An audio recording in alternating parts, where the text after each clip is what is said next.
SC ST के वर्ग के लोगों को प्राइवेट क्षेत्र में आरक्षण की व्यवस्था भी करे। आज भी दलित समाज और आदिवासी समाज पर अत्याचार सरकार रोकने में नाकाम साबित हुई है। NCRB के 2021 के रिपोर्ट के अनुसार देश में लगभग 2021 में 53,886 मामले SC ST पर अत्याचार को लेकर दर्ज हुए। यही नहीं मान्यवर, एक घटना बिहार की है कि किस तरह से वहां की सरकार ने एक दलित IAS के हत्यारे को, जी कृष्णैया के हत्यारे को वहां पर छोड़ने का काम किया, वो पूरा देश जानता है। वही महिलाओं पर भी तमाम तरह की बातें बताई गई।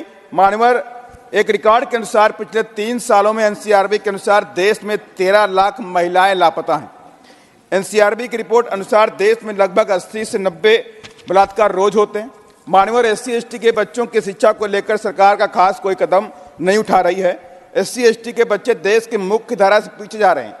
इनकी फ्री एडमिशन की व्यवस्था खत्म कर दी गई और छात्रवृत्ति को लगभग खत्म कर दिया गया। मान्यवर, बाबा साहब का सपना देश को विकसित राष्ट्र बनाने और उसके लिए बाबा साहब ने बहुत सुंदर और बड़ा महान संविधान इस देश को दिया, जिसमें विकसित भारत को लेकर तमाम तरह की संभावनाएं दिखाई देती हैं।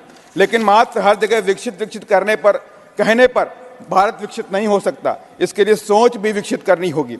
बाबा साहब के संविधान के मंशा के अनुरूप चलना पड़ेगा। संविधान जस्टिस की बात करता है, लिबर्टी की बात करता है, इक्वलिटी की बात करता है, फ्रेटर्निटी की बात करता है। वंचितों और पीड़ितों को जब तक सामाजिक न्याय नहीं दिया जाएगा तब तक विकसित भारत की बात अधूरी है।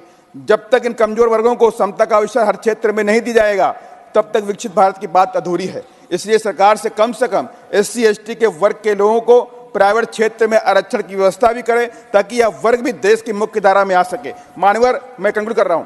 मान्यवर, नेताजी सुभाष चंद्र बोस का प्रतिमा कर्तव्य पथ पर लगाए जाने की जानकारी दी गई। साहबजादों की याद में वीर बाल दिवस, भगवान बिरसा मुंडा के जन्म दिवस को जनजातीय गौरव दिवस घोषित किया गया, एक सराहनीय कदम है। लेकिन मान्यवर, बेजुबानों की आवाज, दलितों, पिछड़ों, आदिवासियों एवं अल्पसंख्यकों की हक और हकों की लड़ाई लड़ने वाले बहुजन नायक मान्यवर श्री कांशीराम साहब जी के जन्म दिवस को भी राष्ट्रीय स्तर पर जन्म दिवस घोषित किया था, तो एक बड़ा संदेश वंचित वर्ग को भी जाता